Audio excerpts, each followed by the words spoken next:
आज labour cost control का जो अगला हमारा टॉपिक आता है, स्टेप आता है, वो है हमारा मेथड ऑफ रेम्यूनरेटिंग लेबर, श्रम पारिश्रमिक विधियाँ। यानी श्रमिकों को जो पारिश्रमिक दिया जाएगा उसकी कौन कौन सी विधियाँ अपनाई जाती हैं, उनके क्या उद्देश्य है, क्या पैरामीटर्स होते हैं उसके। तो श्रम पारिश्रमिक विधियाँ मुख्य रूप से दो बेस पर आधारित होती हैं आपकी, जिस तरह से उनको भुगतान किया जा सकता है। वो अपना होता है समयानुसार या कार्यानुसार, कि श्रमिक को भुगतान या तो समय के आधार पर किया जाता है, या उन्हें मतलब कितना समय उन्होंने काम किया उसके अकॉर्डिंग भुगतान किया जाएगा, या उन्होंने कितना कार्य उत्पादन करके दिया उसके आधार पर भुगतान किया जाता है। ये तो सामान्य भाषा में, लेमैन भाषा में। हम तो उसको और विस्तृत रूप से देखें तो सामान्य और प्रेरणात्मक में दो भागों में बांट रही हूँ मजदूरियों को। सामान्य मजदूरी कैसे दी जाती है, और कार्य के लिए मोटिवेट करने के लिए प्रेरणात्मक मजदूरी विधियाँ, जिसको अपन बोनस वगैरह भी कहते हैं, उनकी क्या विधियाँ होती हैं। तो आज हम पढ़ेंगे पहले सामान्य मजदूरी विधियाँ।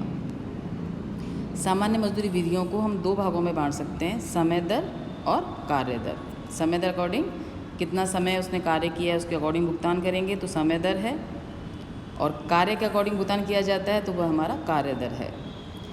समय दर में भुगतान करते समय हम तीन तरह से उनके दर को निर्धारित करते हैं, या तीन तरह से उनको भुगतान किया जाता है।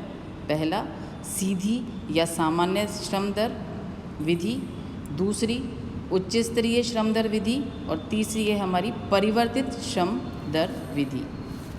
सीधी और सामान्य दर विधि में जो सामान्यतः अपनाई भी जाती है, इस विधि में पारिश्रमिक हम निकालते हैं कितना समय उसने काम किया है मल्टीप्लाइड बाय कितनी उसकी वेजेस रेट है। यानी इसको हम फॉर्मूले के फॉर्म में देखें तो हमारी वेजेस निकल जाती है, यदि हम टाइम के आधार निकालते हैं, टाइम वेजेस, तो वेजेस अपनी निकल जाएगी उस वर्कर्स ने कितने घंटे काम किया है multiplied by rate per hour. यदि हमें वेजेस निकालनी है तो हम ये फॉर्मूला अप्लाई करेंगे, कितने घंटे काम किया है multiplied by rate per hour. और यदि हमको वेजेस दे रखी है और रेट निकालनी है तो हमारा रेट पर आवर निकालने का फॉर्मूला हो जाएगा, कितना वेजेस का भुगतान किया गया है रुपीज़ में डिवाइडेड बाय कितने घंटे काम किया जाना चाहिए था जो आपने तय किया हुआ था। तो हमारी निकल जाएगी रेट पर आवर। तो सामान्य दर विधि में सिंपल तरीके से कितने घंटे काम किया है मल्टीप्लाइड बाय सामान्य दर से गुणा करके निकाला जाता है। दूसरी विधि है हमारी उच्च स्तरीय समय दर विधि। इस विधि में यह विधि भी पहली विधि की तरह ही है, लेकिन श्रमिकों को, कुशल श्रमिकों को मोटिवेट करने के लिए यहाँ पर सामान्यतः जो दर प्रचलित होती है उससे थोड़ी ऊंची दर पे भुगतान किया जाता है। तरीका वही है निकालने का, कितने घंटे कार्य किया है, लेकिन कुशल श्रमिकों को नियुक्त करने के लिए, उनको अपने यहाँ पर आकर्षित करने के लिए, उनको मोटिवेट करने के लिए यहाँ पर सामान्यतः जो दर प्रचलित होती है उससे थोड़ी सी ऊँची दर पर भुगतान किया जाता है। और तीसरी रेट है इसमें हमारी, तीसरी विधि है परिवर्तित समय दर विधि, ग्रेजुएट टाइम रेट मेथड। इस विधि में ये दोनों विधियों का मिक्सचर कह सकते हैं, उसको मिला जुला रूप कह सकते हैं। इसमें मूल्य स्तर में परिवर्तन के आधार पर वेतन परिवर्तित होता रहता है। यानी मूल्य स्तर, जो भी हमारी मूल्य स्तर यानी हमारा जो बाज़ार का जो भी रेट चल रहा है उसके अकॉर्डिंग हमारी सैलरी बदलती रहती है। मूल्य स्तर परिवर्तन के अनुसार मजदूरी दर में परिवर्तन करने पर महंगाई भत्ता देने की कोई आवश्यकता नहीं होती है, क्योंकि हमारी सैलरी अकॉर्डिंग टू बाज़ार की रेट के अकॉर्डिंग या इन्फ्लेशन रेट के अकॉर्डिंग, जो भी हमारा इंडेक्स नंबर है उसके अकॉर्डिंग, इंडेक्स के अकॉर्डिंग हमारी चेंज होती रहती है। तो हमें अलग से महंगाई भत्ता देने की आवश्यकता नहीं होती है। यह जो विधि है वो श्रमिक और नियोक्ता दोनों को ही सुरक्षा प्रदान करती है बाज़ार में हो रहे मूल्य परिवर्तन की वजह से। दूसरी जो विधि है हमारी वह है कार्य दर विधि, पीस रेट मेथड। समय दर विधि सामान्यतः वहाँ अपनाई जाती है जहाँ पर उत्पादन की किस्म पर अधिक ध्यान देना हो और इकाइयों को मापना संभव नहीं हो। अर्थात जहाँ पर हमें इकाइयाँ निकालना संभव नहीं है, कितना उत्पादन हो रहा है, तो वहाँ पे समय के आधार पर देना अधिक उपयुक्त होता है।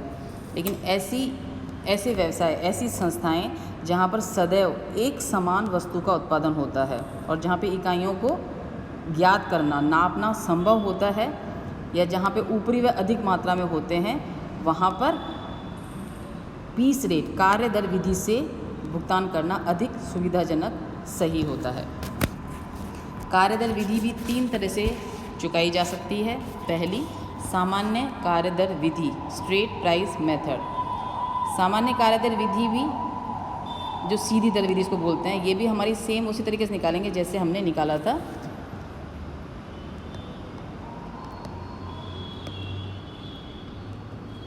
यहाँ पर हमारा वेजेस का फॉर्मूला हो जाएगा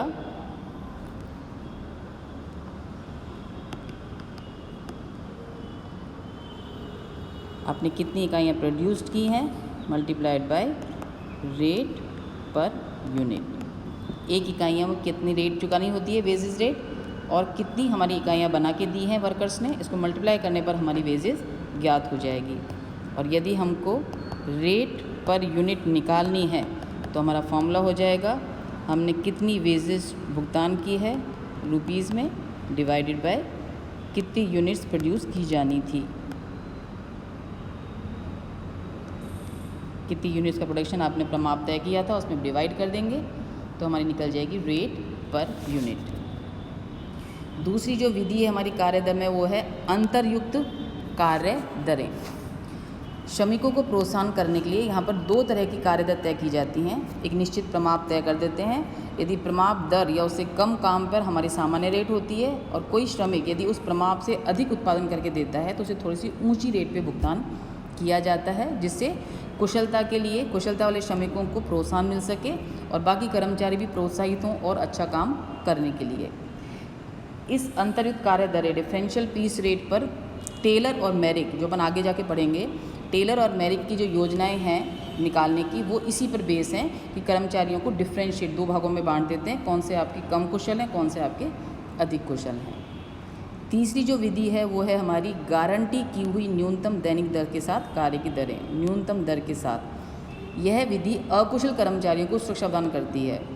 जैसे सेकंड विधि में आप तय कर देते हैं कुछ अपने कि एक प्रमाप से कम काम किया है तो आपको इतना भुगतान होगा या कम भुगतान होगा, और ज़्यादा किया है तो आपको अधिक भुगतान होगा। तो इसमें कम उत्पादन करने वाले श्रमिकों को नुकसान हो सकता है, तो यहाँ पर उन्हें सुरक्षा देने के लिए हमने ये विधि अपनाई है। इसमें न्यूनतम दर अर्थात समय दर के आधार पर, कितने समय के आधार पर जो वेतन है उतना निश्चित कर दिया जाता है कि वो कितना भी उत्पादन करे समय के आधार पर इतना भुगतान तो उसे किया ही किया जाएगा, और यदि ज़्यादा करता है तो उसे अपने आप ही स्वतः ही अधिक भुगतान प्राप्त हो जाएगा। तो न्यूनतम दर विधि में थोड़े से अकुशल कर्मचारियों को सुरक्षा प्रदान की जाती है। इसमें भी दो तरह से भुगतान होगा, कम काम करने वालों को समय के अकॉर्डिंग और ज़्यादा काम करने वालों को कार्य के अकॉर्डिंग, दो तरह से भुगतान यहाँ पर किया जाता है। अब एक प्रेरणात्मक मजदूरी विधियाँ हम अगले वीडियो में देखेंगे। अभी मैं एक छोटा सा एग्जाम्पल लेके आपको समझाती हूँ कैसे हम पीस रेट और बेसिस रेट को कैसे निकालेंगे। जैसे ये एग्जाम्पल है, इसमें दे रखा है एक वस्तु का प्रमाप उत्पादन 16 इकाइयाँ तय किया गया है। मतलब यहाँ पे हमने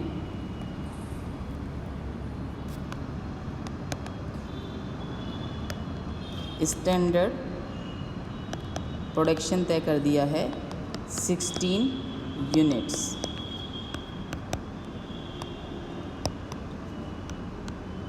स्टैंडर्ड आवर्स हमने यहाँ पे तय कर दिए हैं 8 घंटे एक दिन। मतलब यहाँ पे तय किया है कि यहाँ पर काम 8 घंटे किया जाएगा और जिसमें आपको 16 इकाइयाँ बना के देनी होंगी। तो जो हम रेट निकालते हैं यहाँ पर और वक्त आएगा, ये अपना स्टैंडर्ड आएगा।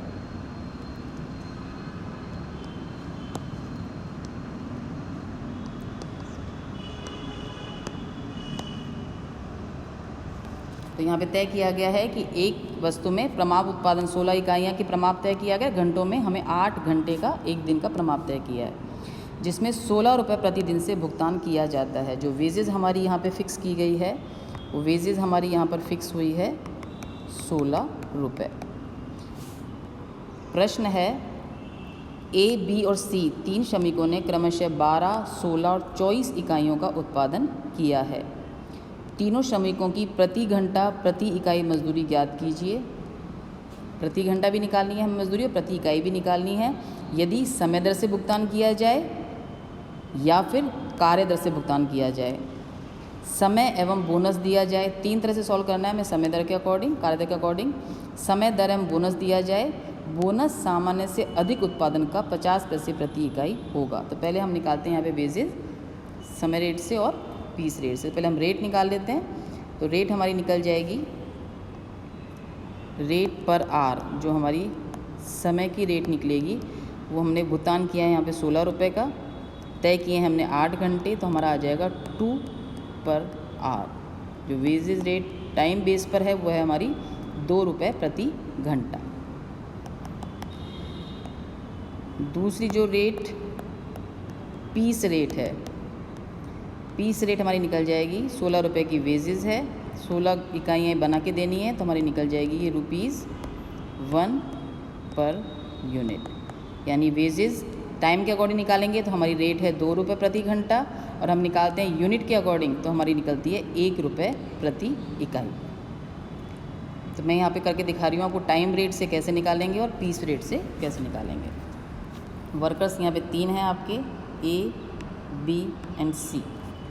तीनों ने इकाइयाँ बनाई है यहाँ पर 12 घंटे 16 इकाइयाँ, 12 इकाइयाँ 16 इकाइयाँ 24 इकाइयाँ, काम तीनों ने ही 8-8 घंटे किया है। तीनों श्रमिकों की प्रति घंटा प्रति इकाई मजदूरी ज्ञात कीजिए। तो पहले हम टाइम रेट से यदि सॉल्व करते हैं तो हमारी टाइम रेट है यहाँ पर 2 रुपये प्रति घंटा, ये हमारी आ जाएगी 2 रुपये प्रति घंटा। तो वेजेस आ जाएगी, इसने वेजेस निकालने के लिए हमने 8 घंटे काम किया था। वेजेस निकालने के लिए जो हमारा स्टैंडर्ड है, स्टैंडर्ड आ रहा है हमारा यहाँ पर 8 घंटे, और स्टैंडर्ड यूनिट्स हैं हमारी यहाँ पर 16। तो 8 घंटे हमने काम किया, 2 रुपये हमारी रेट है। तो वेजेस तीनों को समान मिलेगी 16, 16 और 16, चाहे उसने कितने भी इकाइयों को बना के दिया हो। पर यदि टाइम को बेस मानते हैं तो किए गए घंटे के हिसाब से भुगतान होगा। 8 घंटे काम किया गया है, 2 रुपये हमारी रेट है, तो वेजेस हमारी हो जाएगी 16 ए के लिए भी, 16 बी के लिए भी, 16 सी के लिए भी। टाइम रेट मेथड में यदि हमें पीस रेट निकालनी हो, रेट पर यूनिट, हम निकाल लेंगे। यहाँ पे वेजेस हमारी 16 रुपये की है, 16 रुपये की हमारी वेजेस है, 12 इकाइयाँ इसने बना के दी हैं, तो रेट हमारी हो जाएगी 1.33 अप्रॉक्सीमेटली। सेकंड में 16 रुपये की हमारी वेजेस है, 16 इकाइयाँ हमने बनाई हैं, तो रेट हमारी हो जाएगी 1 पर यूनिट। इसमें हमारा हो जाएगा, वेजेस है हमारी 16 रुपये की, इकाइयाँ हमने बनाई हैं यहाँ पे 24, तो रेट हमारी हो जाएगी 0.67 पर यूनिट। तो यदि भुगतान समय के आधार पे किया गया है और हमें रेट पर यूनिट निकालनी है तो इस तरह से हमें ज्ञात करना होगा। दूसरा, यदि हमें पीस रेट यानी कार्य दर के आधार पे भुगतान करना है और हमें निकालनी है, तो फर्स्ट रेट पर आर, कार्य दर के आधार पे निकालेंगे। तो रेट पर आर निकालने के लिए हमारा जो भुगतान होगा, जो वेजेस हमारी यहाँ पे होगी, तो रेट पर निकालेंगे। वेजेस यहाँ पे फिक्स है, स्टैंडर्ड आर हमारा 16 इकाइयों का है और रेट है हमारी 1 रुपये, तो वेजेस हमारी आ जाएगी यहाँ पर 16 रुपये।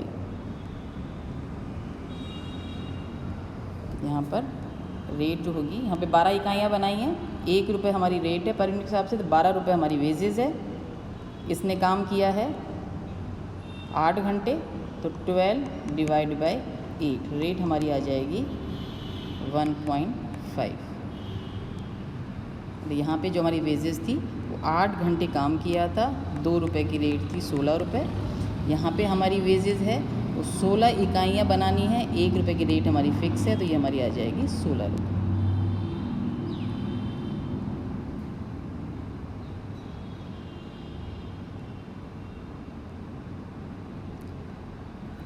टाइम वेजेस पीस रेट हमने 16 इकाइयाँ हमने तय की थी, रेट थी हमारी 1 रुपये, वेजेस हमारी आएगी 16, तो यहाँ पर ये 16 आएंगे इधर रेट पर आर।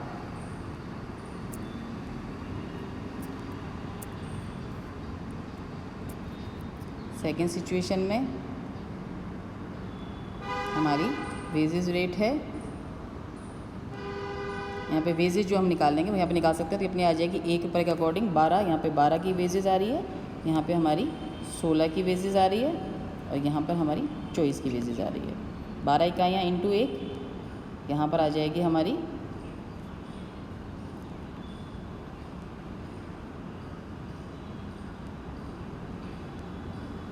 12 इकाइयाँ इंटू 1, यहाँ पर आ जाएगी हमारी 16 रुपये के वेजेस है। 8 घंटे हमने काम किया है, रेट हमारी आ जाएगी 2 रुपये। यहाँ पे हमारी वेजेस है 24, 8 घंटे हमने काम किया है, तो यहाँ पे रेट आ जाएगी हमारी 3 रुपये।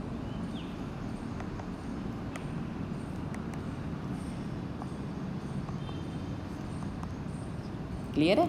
हमने यहाँ पे 12 इकाइयाँ बनाई हैं ए ने, 1 रुपये की हमारी रेट है, यहाँ पे 20 रेट जो है हमारी एट द रेट ऑफ 1 है, तो 12 इंटू 1 12 रुपीज़ आ जाएगी। यहाँ पे 16 इकाइयाँ बनाई हैं तो 20 से 16 रुपये आ जाएगी। 24 इकाइयाँ बनाई हैं 20 से हमारी 24 रुपये आ जाएगी। 8 घंटे हमारा, तीनों ने 8 घंटे काम किया है, तो 12/8, 16/8 एंड 24/8।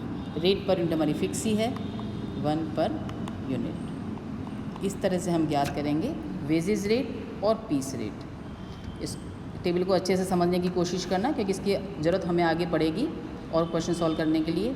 कोई भी प्रॉब्लम हो तो आप मेरे व्हाट्सएप पे मैसेज भेजकर या फ़ोन करके मुझसे पूछ सकते हैं। आज के लिए इतना ही। जो बोनस का पॉइंट है वो अभी मैं बता देती हूँ, वैसे मैं आपको अगले वीडियो में पढ़ाऊँगी, पर थोड़ा सा बता देती हूँ एक बार यहाँ पर एंड करने से पहले कि बोनस यहाँ पे कैसे निकालेंगे। तो यहाँ पे बोनस के लिए इसने लिखा हुआ है, बोनस यहाँ पे तय किया गया था कि यदि समय दर एवं बोनस दिया जाए, बोनस सामान्य से अधिक उत्पादन का 50 पैसे प्रति इकाई होगा। यदि सामान्य से ज़्यादा कार्य समय बोनस समय से अधिक उत्पादन का 50 पैसे प्रति इकाई दिया जाएगा, सामान्य से अधिक उत्पादन करने पर। तो सामान्य उत्पादन हमने तय कर रखा है यहाँ पे 16 इकाइयाँ। सिर्फ सी ने यहाँ पे अधिक उत्पादन किया है यहाँ पर, तो सिर्फ सी को बोनस मिलेगा। यहाँ पर सी ने यहाँ पर 24 इकाइयाँ बनाई हैं, प्रमाप है हमारा 16 का। इसने कितनी इकाइयाँ एक्स्ट्रा बनाई हैं हमारी, इसने यहाँ पर 8 इकाइयाँ एक्स्ट्रा बनाई हैं। रेट जो है हमारी 50 पैसे, जो बोनस रेट तय की है उसने तय की है 50 पैसे प्रति इकाई। तो 8 इकाइयाँ आपने एक्स्ट्रा बनाई हैं। बोनस की रेट है 50 पैसे प्रति इकाई, तो हमें 4 रुपये का बोनस सिर्फ यहाँ पे सी को प्राप्त होगा। वैसे डिटेल में अपन पढ़ेंगे अगली वीडियो में, तो ब्रीफ में